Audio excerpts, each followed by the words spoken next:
There are sounds from your childhood that you haven't heard in decades. Not songs, not voice. Sounds. The specific, ordinary, everyday sounds of a house that was alive in a way houses simply aren't anymore. The gurgle of a percolator working on the stove before anyone else was awake. The heavy clack of a rotary dial being pulled and released. The particular slam of a screen door, that sharp crack followed by the rattle of the frame, that meant someone was home. You don't hear those sounds anymore, not in any house, not anywhere. And most people under 50 have never heard them at all. Today we're counting down 25 everyday sounds that have completely vanished from American home. Some of these you haven't thought about in years, but the moment you hear the description, you'll remember exactly what they sounded like. And for just a moment, you'll be right back there. If one of these brings back a memory, leave it in the comments. Tell me the sound, and tell me where you were when you last heard it. I read every single one. Now, let's begin. Before we get into the list, if you grew up hearing any of these sounds, do me a favor and subscribe. We put out a new piece of American memory every week, and I'd hate for you to miss one. And if someone you know grew up in that era, share this with them. Some memories are better when you remember them together. All right, 25 sounds. Let's go back. Before there was a coffee maker, before there was a pod machine or a French press, or anything that beeped when it was done, there was the percolator. It sat on the stove every single morning, and it made a sound unlike anything that has come since. A deep, rhythmic gurgling, almost like breathing, like the kitchen itself was waking up. You could hear it from your bedroom.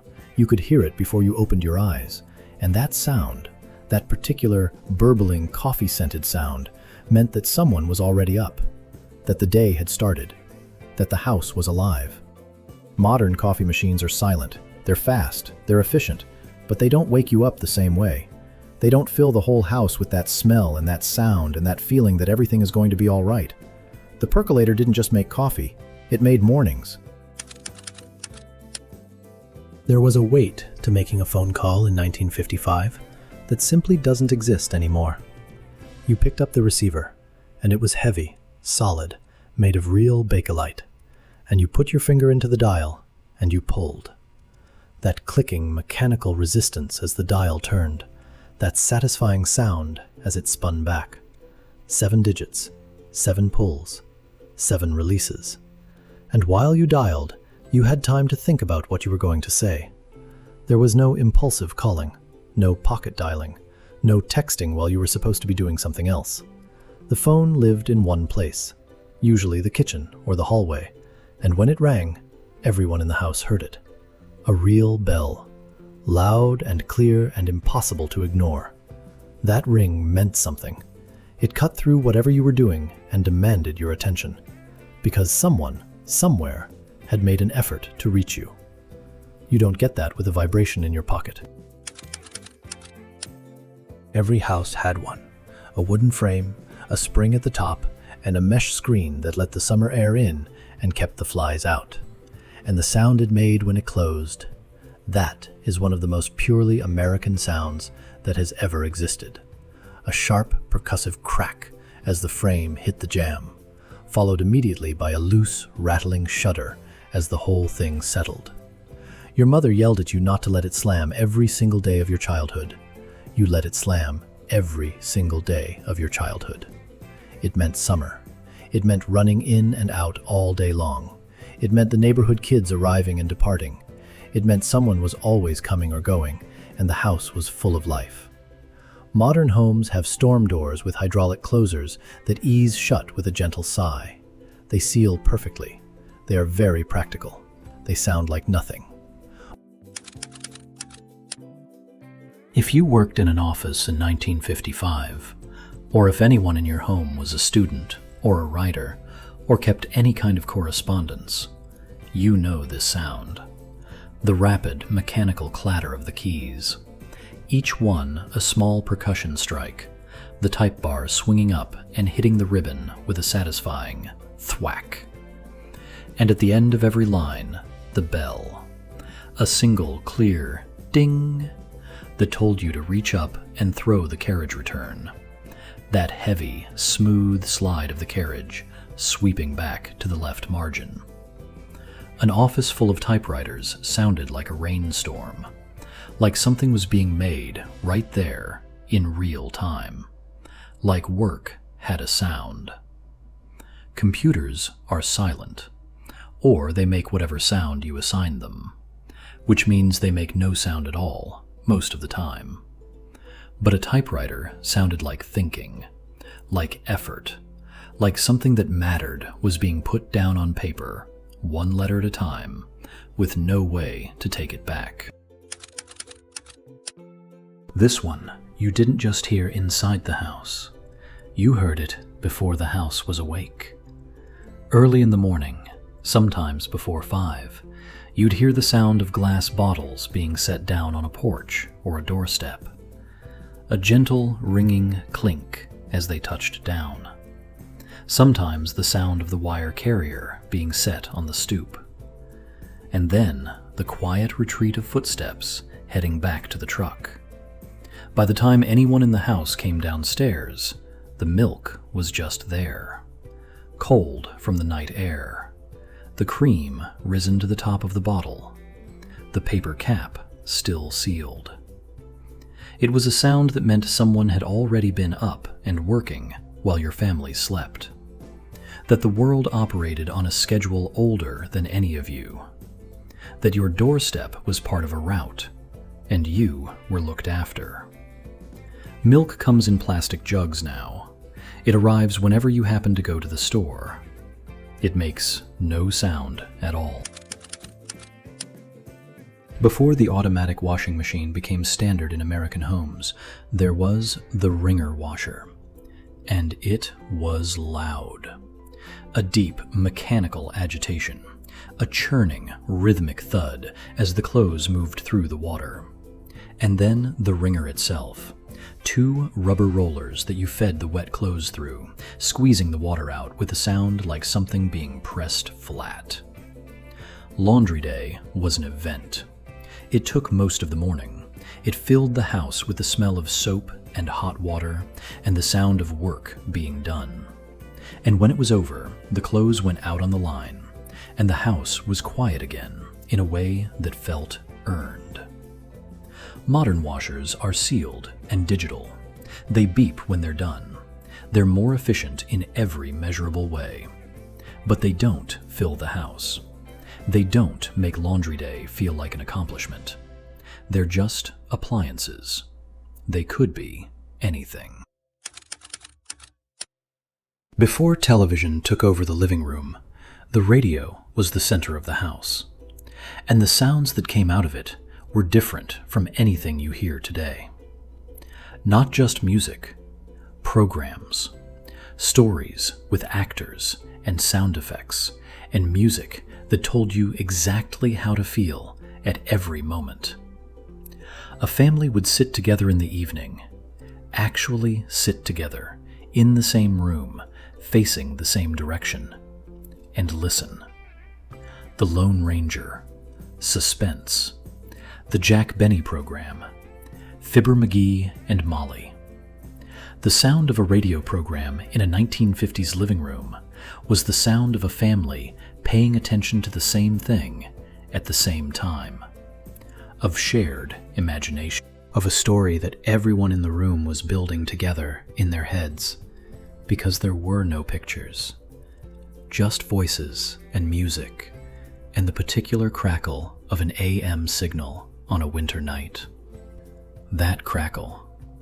Nobody misses crackling radio reception. But the silence it's been replaced with. Everyone in a room looking at their own separate screen. That silence is louder than any static ever was. Now we're just getting started, and these are going to keep getting better. A few of the ones coming up, numbers 12, 7, and especially number 1, I think are going to stop you cold. Because they're not just sounds, they're feelings. So stay with me. The refrigerators of the early 1950s made a sound that modern appliances have been engineered to eliminate. A clicking mechanical startup as the compressor kicked on. A deep, steady hum that you felt as much as heard. The whole unit vibrating slightly, the glass bottles inside ringing faintly against each other. And periodically, a great shuddering sigh as the compressor cycled off. Silence. And then, a few minutes later, the click and hum starting again. Families knew the rhythm of their refrigerator, the way they knew the sounds of the house settling at night. It was background. It was constant. It was home. Before that, in the homes that still had ice boxes in the early part of the decade, there was the sound of the Iceman. The scrape and thud of a block of ice being carried up the steps.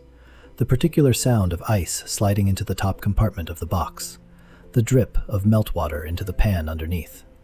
Now refrigerators hum so quietly you can barely hear them, which was the point. But something went with that sound, some aliveness that the kitchen had. In the older homes of 1950s America, especially in the northern states, many families still heated with coal.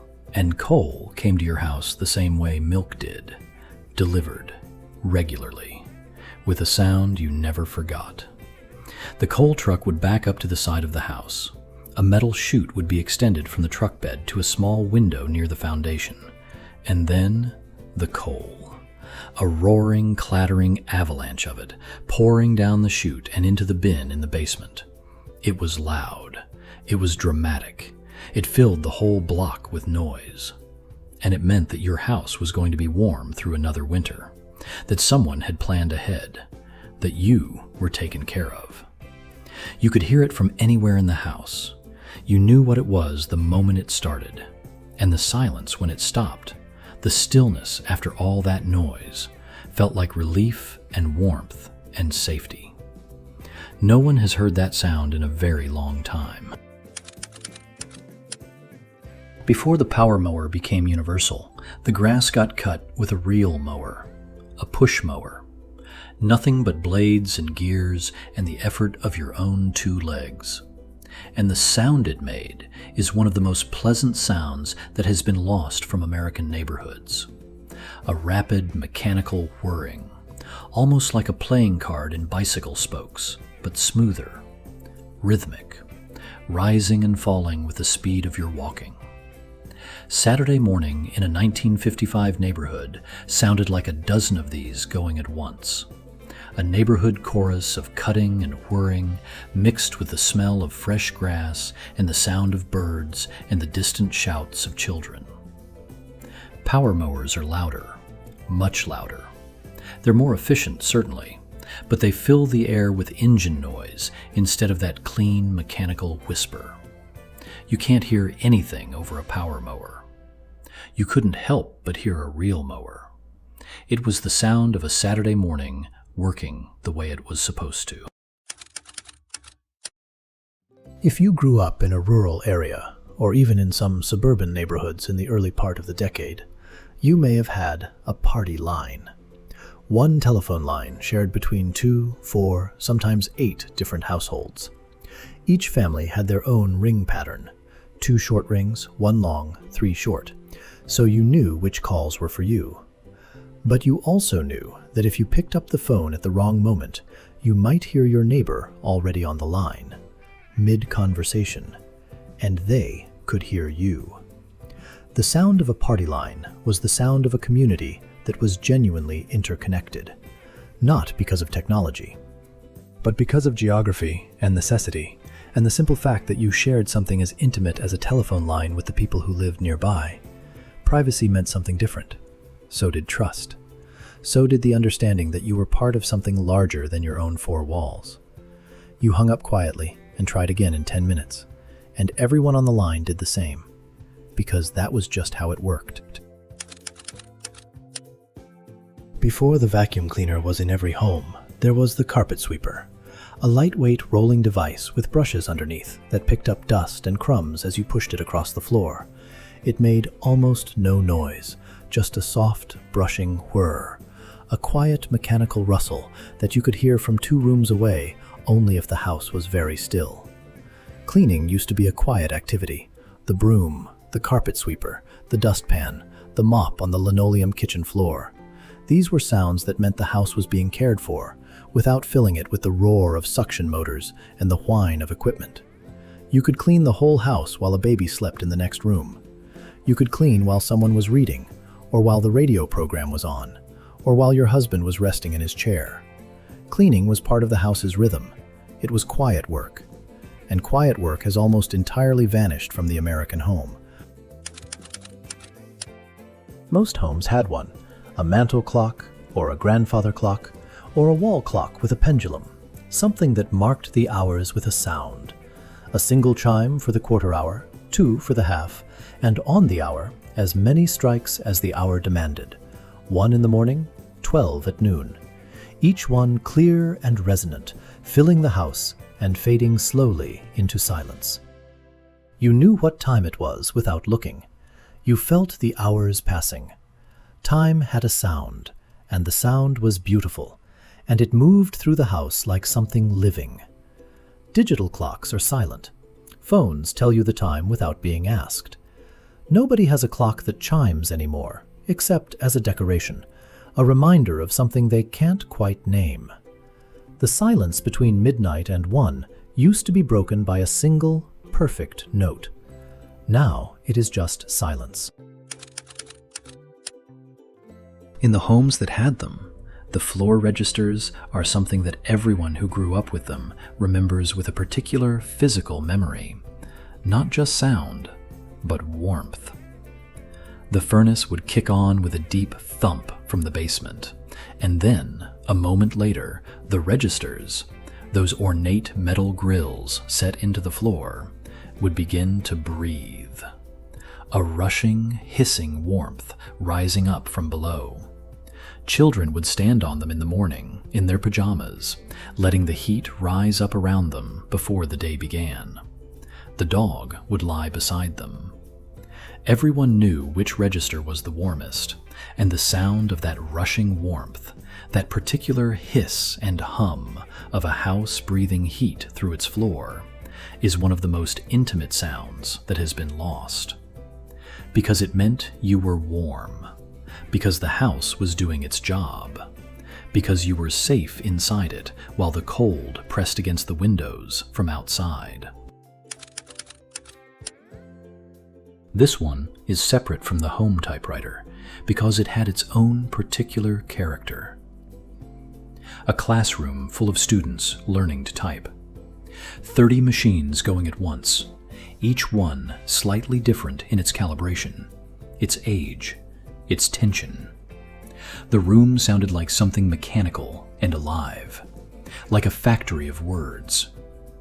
The teacher would call out the letters F, J, space, space, and 30 sets of fingers would strike, and the room would fill with a staccato thunder that meant something was being learned, that skills were being built, that these students were being prepared for a world where you typed with your fingers and the machine pushed back. The sound of a computer keyboard is a whisper by comparison, or a silence if someone has a quiet mechanical keyboard, or a laptop with barely any travel. Typing used to sound like work, like something real was happening, like the words had weight before they even formed sentences. Music in a 1955 home had a ritual to it that streaming has made completely invisible. You selected a record. You handled it carefully, by the edges, not the surface. You placed it on the turntable. You set the needle down with deliberate care, and there was a moment, a fraction of a second, between the needle touching the vinyl and the music beginning. A soft crackle, a breath of static, and then the music, rising out of that crackle like something emerging from another world. That crackle was the sound of time, of distance, of a recording made somewhere by someone, pressed onto a disc, and now filling your living room through a needle and a speaker and the memory of a performance. Streaming music arrives without that moment. It simply begins. There is no ritual, no handling, no breath before the sound. The crackle of a record is one of the most beloved sounds of the 20th century, and every generation that discovers it for the first time understands immediately why. We're past the halfway point now. If any of these have brought something back, a house, a morning, a person, drop it in the comments. Tell me which sound, and tell me where you were. I'll be reading every single one. Now let's keep going. The last 10 are the ones people remember most. A variation on what we described earlier, but worth its own entry because of where it happened. In warm weather, the washing was often done on the back porch, and the sound of it, the agitation of the machine, the squeak of the wringer rollers, the slap of wet clothes being fed through, mixed with everything else that was happening outside. The neighbor's lawnmower, children in the yard, a dog barking 2 houses down, the sound of a screen door, birds. The back porch washing was a sound of summer that meant something was being accomplished, that the household was running, that the week was moving along the way weeks were supposed to. And in the background of all that summer sound, that particular rhythm of the washer and the wringer, steady as a heartbeat, keeping time with the day. It made a sound so quiet that you'd think it wasn't worth including on a list like this. But anyone who spent time on a porch swing knows exactly what it sounds like. A slow, rhythmic creak. The chains moving through the hooks in the ceiling with each gentle rock forward and back. Not loud, not dramatic, just there, constant, peaceful. The sound of an evening that had nowhere to be. The porch swing creak is the sound of a different relationship with time. Of sitting outside after supper because there was nothing more important to do. Of watching the neighborhood settle into evening, of conversation that had no agenda. Front porches still exist, but the culture of sitting on them, of spending an evening swinging and watching the street and talking to whoever walked by, that culture is mostly gone. And with it, that small, steady creak that meant the evening was exactly as long as it needed to be. He came down the street with a cart or a bicycle rigged with a grinding wheel, and he announced himself with a particular sound that every household recognized. A bell or a call. Scissors, knives. And the neighborhood knew. Children would run inside to tell their mothers. Mothers would gather the knives that needed sharpening and bring them out.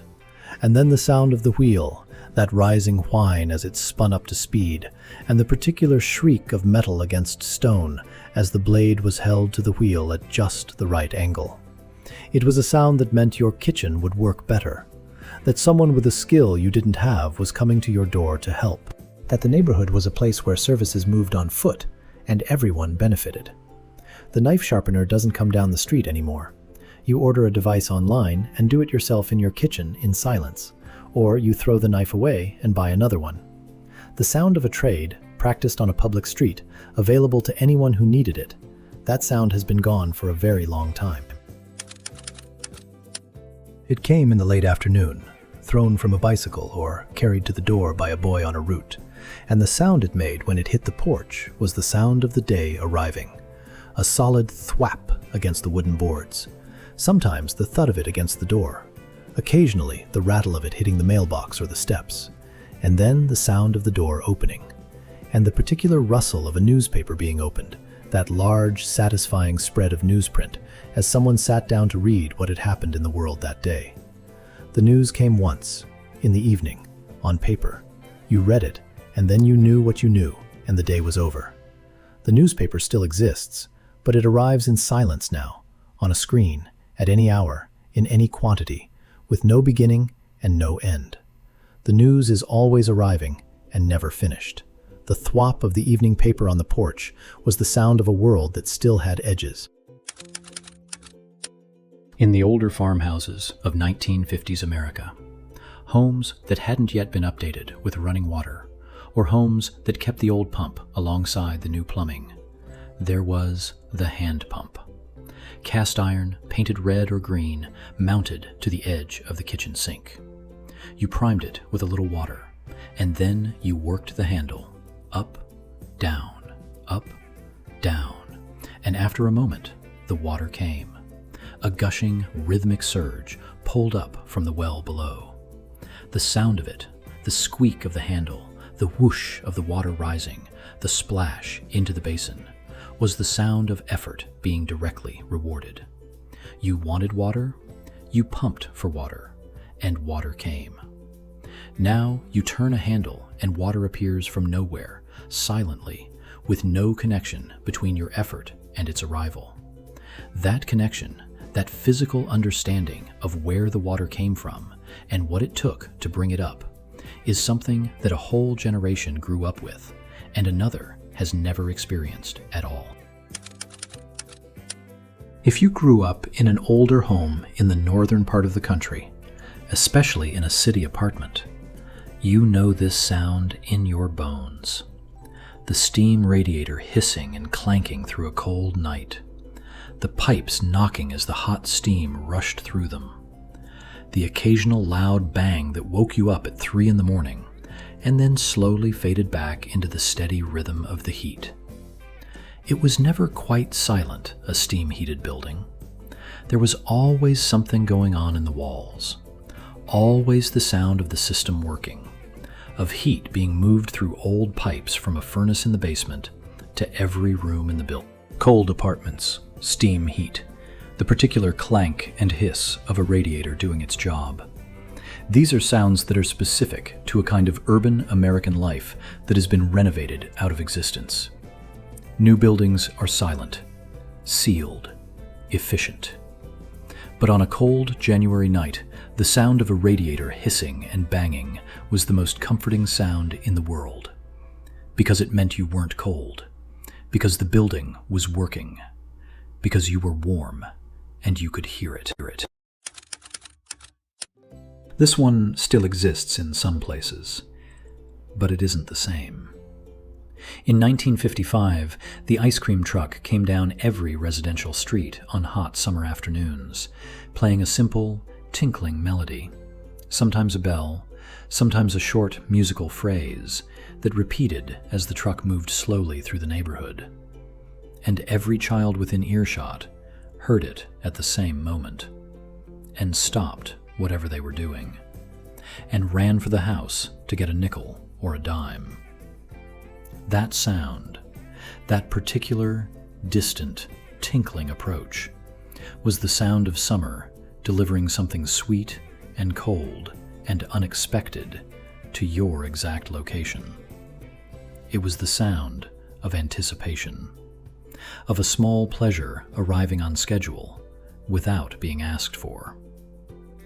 The ice cream truck music still plays, but fewer trucks run those routes now, and the nickel is long gone. And the sense that something good was coming, that you could hear it before it arrived and run to meet it, that feeling is harder to find than it used to be. In virtually every American town of any size in 1955, the day was marked by bells. Morning service, noon, the Angelus. Sunday morning, when the bells would ring for a full minute or more, calling the whole town to a common hour. You could hear them from anywhere in town. They moved through the air and through the walls of houses and into the consciousness of everyone who lived within range. They said, "This is a community. This is a place. This is what time it is." Church bells still ring in many places, but towns are larger now, and the bells are farther away, and the houses are sealed against outside sound, and fewer people organize their week around the sound of bells. What the bells represented, a shared sense of time, of community, of a common rhythm that everyone in a place experienced together, that is what has truly vanished. The bells themselves are still there. We've just stopped listening. And here we arrive at number 1. It isn't a single sound, it's a collection of sounds, the particular acoustic signature of a house in the 1950s after everyone had gone to bed. The refrigerator cycling on and off, the furnace ticking and settling as it cooled through the night, the creak of a floorboard as the temperature dropped, the sound of rain on a metal roof or on a porch, or on the glass of a window left open a few inches to let in the summer air. These are the sounds that a quiet house made when it was full of sleeping people and nothing was on, when there was no television running in the background, no devices charging, no notifications arriving from anywhere, just the house, breathing, working, keeping you warm or cool or dry. There is a quality to silence that is different from the absence of sound. A house in 1955 at 2 a.m. was not silent. It was full of its own quiet sounds, the sounds of shelter doing its job, of a structure that had been built to keep the world out and the family in. Modern homes have all of those sounds too, but they also have so many other sounds, so much ambient electronic noise, so much distant connectivity, that the particular intimate sounds of a house at night have been buried. You have to be very still in a very old house to hear it. The refrigerator, the furnace, the floorboard, the rain, the sound of a house that knows you're in it and is doing everything it can to keep you safe through the night. That is the sound that has most completely vanished from American homes, not because the sounds themselves are gone, but because we've stopped being still enough to hear them. 25 sounds. 25 small pieces of a world that most of us didn't know we were saying goodbye to at the time. If any of these brought something back, a kitchen, a morning, a particular house you lived in, leave it in the comments. Tell me which one hit closest to home. I read every single one, and the memories you share are the reason this channel exists. If you believe some things are worth remembering, subscribe. We'll keep doing this together. One sound, one smell, one memory at a time. Until next time, take care of yourself, and don't forget where you came from.